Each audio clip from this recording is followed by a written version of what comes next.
Well, hello all, and welcome back to the Pipe Cottage. Oh, don't I ever more have some news to share. Lots of things are going on. And it's been a while since I made a video, but I hope everybody's doing good. And I'm just so excited about all that's going on in the pipe world right now. But I got several things that I want to talk to you about, and then I've got a little bit of a larger theme that I want to discuss a little bit later on. But this is the 100th episode of the Pipe Cottage YouTube channel. Episode 100. Come September, it will be 3 years ago that we started this channel. But I thought, episode 100 is kind of a milestone. When I started the channel, I never thought that I would continue it for close to 3 years. But my life has changed drastically because of this channel. Ministry opportunities, speaking engagements, publishing opportunities, friendships have been made. So many wonderful things have happened in my life because of exposing my thoughts and my ideas about this hobby in particular to a great many people. And so I'm thankful. I just want to say thank you so much to everybody who has subscribed to this channel and who takes a little bit of your time to watch the meager musings that I on occasion share with the world through social media. But we got a little storm going. Actually, it was a big, mighty powerful storm a little bit earlier. So if you hear thunder in the background, that's good. I love it. I love a good thunderstorm. First thing I want to tell you about, first point of news, the new Pipe Cottage branded Mark Tinsky pipes are now for sale. I will put the information below this video explaining exactly what you do to buy these pipes. You go to Mark Tinsky's website and there's a link and you have to type in a code. I think it's Pipe Cottage. And but I'll explain all that in writing in the video description. So make sure you read the video description if you want these pipes. And I have two that I want to show you. I'll put some photographs of these up on Instagram, and maybe I'll make a YouTube post about it as well. But I wanted to show you the two pipes that we're going to be offering. Now, this may be an annual thing. We'll see how the sales go. But this is one of the best ways you can support the Pipe Cottage is to buy one of these pipes right now, because we do get a small percentage of the sales from Mr. Tinsky. Mr. Mark Tinsky is probably, he and J.M. Boswell are my two absolute favorite American pipe makers. And Mark Tinsky, of course, spends his time fly fishing and making pipes up in Montana, Wolf Creek, Montana. And so I've never met him, but we've corresponded and talked on the phone, and I'm glad this collaboration came about. So let me show you this pipe the best I can. As many of you may know, I don't think the light's going to let me do it very much. I am a very, very strong fan of straight apples. Now this is Mark Tinsky's rusticated coral finish. And so this pipe will retail for about $200. And you probably can't see it on the camera, but the Pipe Cottage logo, it's not going to show it. The Pipe Cottage logo, the Pipe Cottage is listed on the bottom of the pipe. And so this is a wonderful clincher. It's just good. It's wonderful. And so there's also a smooth version. Look at that. Look at that, beautiful. I need more light, but it's nighttime and I can't do it. Look at the grain on this pipe. Mark Tinsky Pipe Cottage branded straight apple. And the smooth will be more expensive. It'll be more in the $300 range. But folks, I'm going to tell you something about Mark Tinsky's pipes. The quality of his pipes are similar to pipes that I have bought from other countries that you have to pay a considerably larger amount for. Just look, it clenches so beautifully. It's not a heavy pipe, but it's a well-made pipe. And so to get more pictures of these pipes, you can go to Mark's website, follow the links below, and we would be so pleased if you would help support both Mr. Tinsky and the Pipe Cottage through a purchase of one of these pipes. I don't know how many he's going to make, and I don't know how long he's going to do it because, his schedule is very busy. And quite frankly, I wouldn't want to sit around and make pipes all summer. I'd want to go do some fishing and some other thing. But I would encourage you, if you want one of these Pipe Cottage branded Tinsky pipes, to do so earlier rather than later. And if, like I said, if the sales go well, he and I have talked about doing an annual release, making this an annual thing, a different shape, different finish next year. So right now, these two pipes will have two finishes, rustication, his coral rustication, and then a smooth finish. We didn't go with a sandblast finish because of some issues that just... He doesn't do his own sandblasting. For some of this stuff, he's got a gentleman close by him that helps him with that. And I think there was a death in the family of the person who helps him with his sandblasting. So we were not able to offer that this year. But folks, support us this way if you can.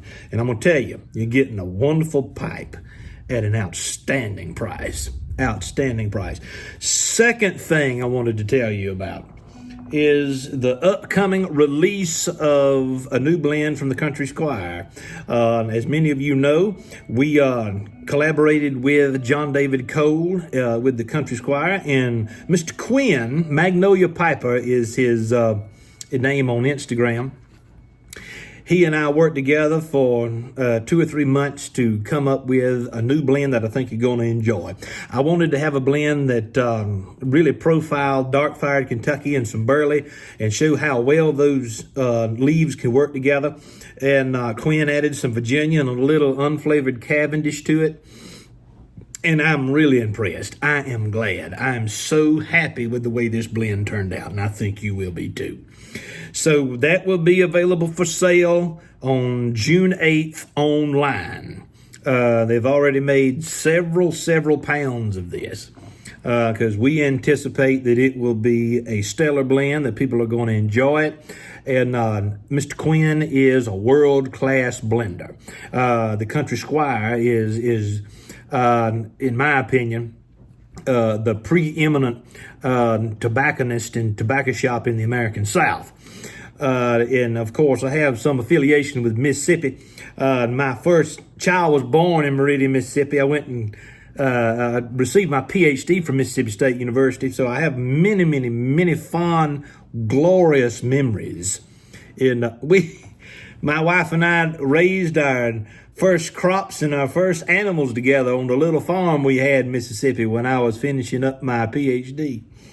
And so our marriage grew there, our family grew there, and now I'm going back to Jackson on June 8th and going to celebrate the pipe smoking hobby at the Country Squire on June 8th. And so if you are available in the area and you want to come talk to me, or you want to just come and visit with the folks at the Country Squire and visit Jackson, Mississippi, y'all come on out. Oh my goodness, it's going to be a fine time. What else have we got going on? Oh my goodness, we've got so much. Well, let me get right into the, I'm sure there's something I'm forgetting. I'm forgetting something, but it's not coming to mind. I don't write down notes anymore. The first 2 or 3 videos that I did on YouTube, I wrote everything down. And I just went off that, but I don't like writing everything down anymore. So what I want to talk about, just a little bit of a conversation with you for a few minutes, is since we started this channel, I went back and I thought about some common denominators among people who were making comments, and eventually when we got a website up and we started Pipe Cottage Social, one of the big questions I often get, particularly among people who are starting out smoking a pipe, is how can I do this on a budget? And then I'll make a video about dress or the importance of land, the importance of agriculture, and I get the same type of question. How can I buy land with a budget? How can I lead a better life on a budget? How can I build a library? How can I, buy better clothing and be a better gentleman on a budget? Well, folks, from pipe smoking to your attire, you do not need a lot of money to do any of this stuff well. You don't need a lot of money. Now, let me tell you a little story. Talking about dress and so forth.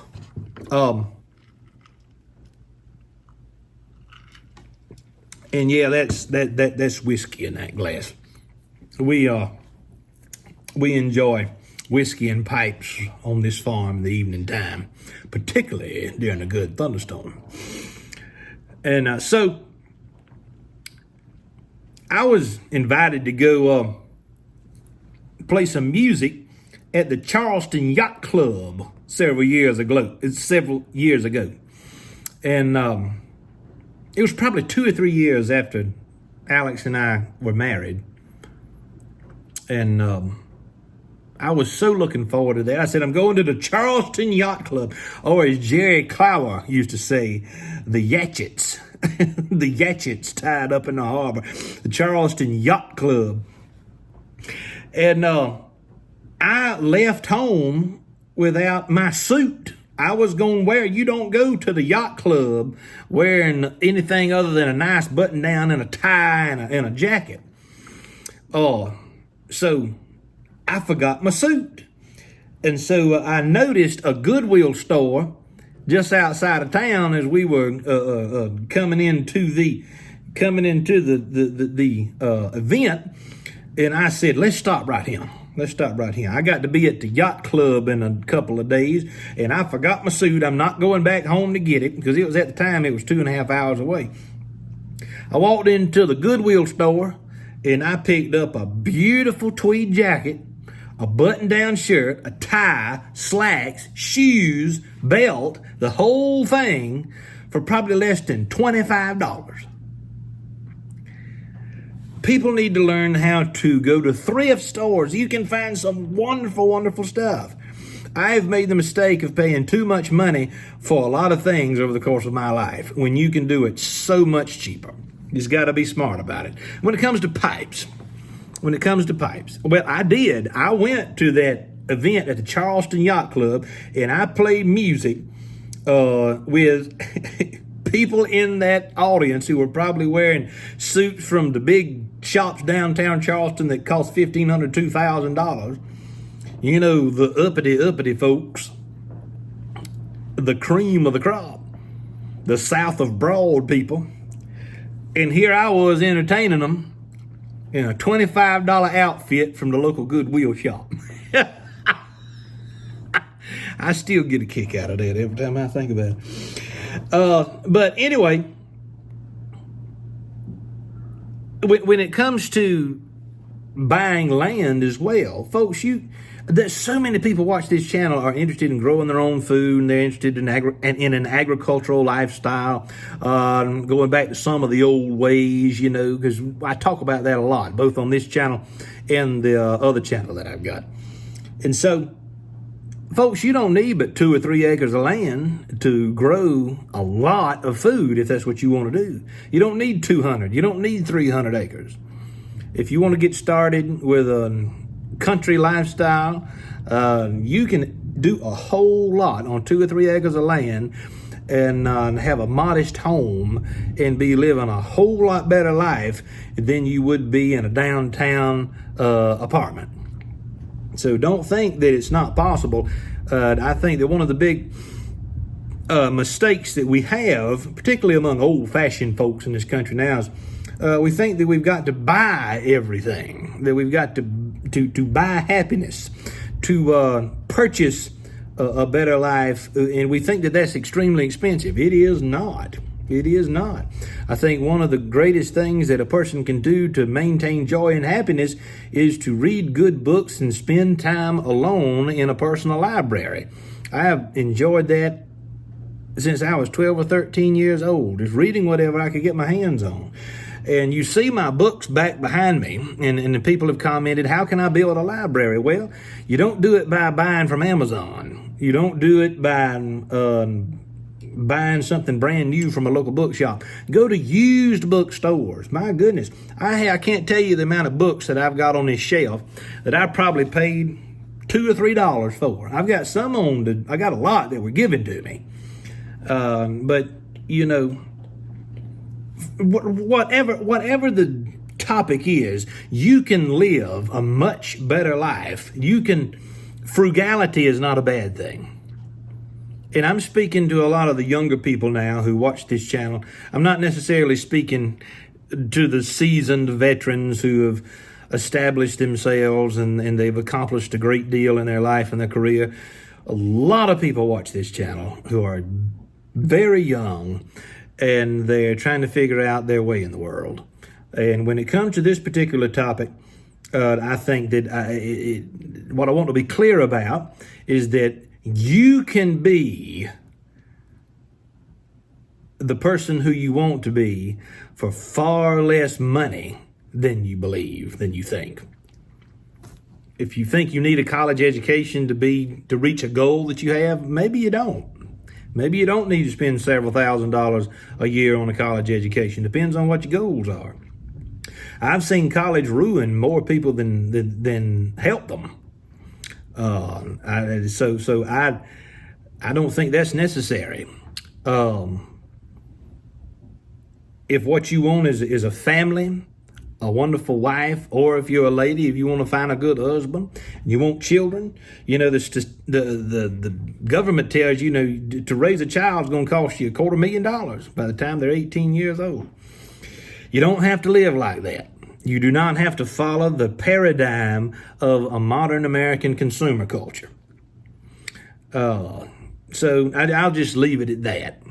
You can get started with the pipe smoking with a basic corncob pipe and 2 ounces of bulk tobacco from your local tobacconist. You can do it for $10. It doesn't take a lot of money. If you want to become educated and you don't want to go to college, you can do it by buying books at a used bookstore for $2 or $3 a piece. If you want to build a better wardrobe, go to thrift stores. I mean, thrift stores have so many good quality items because we live in a throwaway culture. We live in a throwaway culture. Some of the best pipes I have are estate pipes. Let me see, can I find 1 or 2 here? This was an estate pipe that I got for like maybe just hardly nothing. I bought an entire collection, and this pipe probably cost me like $2 or $3 at the end of the day. It cost me more to get it restored, but the pipe itself, this is an Escorti business pipe. It's probably from, I don't know, I would guess late 70s, 1980s. You don't have to spend a lot of money. I mean, all the big, just talking about pipe smoking right now, all the huge online retailers, they want you to buy the newest, biggest, baddest, most expensive, small batch, whatever that they're offering on their website, because that's marketing. The thing about pipe tobacco is it's a perishable product. You've got to buy more of that. But when it comes to the pipes themselves, if you get a good pipe, it'll last longer than you do. And that's why I like these Tinsky pipes. I love them. And for those of you who think, man, $200 is kind of expensive for a Pipe Cottage pipe, I would encourage you to save up until you can get quality, rather than continuing to buy stuff that's below par. And that goes across the board. Sometimes you can buy what you need at a very, very low price, but other times there'll be something that you really want, and you can't find it anywhere else, and you know what the price is, and I would encourage you to simply save. But anyway, You don't have to spend a lot of money to do the things you want to do. I mean, for the most part. Well, actually, I should rephrase that. You don't have to spend a lot of money to do things that you ought to do, that you should be doing. But I remembered the one thing I was going to say. People often ask me what this logo is on my cap. I usually don't like wearing caps all the time. When I'm riding horses, I'm wearing my wide brim hats, and but when I do wear a cap, I do like to wear these. This is from the American Battlefield Trust. The American Battlefield Trust is not owned or operated by the federal government. They assist the National Park Service in buying properties that are important for American history, Revolutionary War battlefields, Civil War battlefields, and they've done a lot of good work over the past several years. And so I like to support them, and I often wear these caps without even thinking thinking that somebody cares about the logo, but apparently a lot of people do. And so that's what the logo is. That should be it. This video's already way too long. I need to go back to the porch. I'm going to fire up one of these beautiful Mark Tinsky pipes. And if I think of something else, I'll make another video. In the meantime, this is Alan Harrelson with the Pipe Cottage. Thank you for stopping by.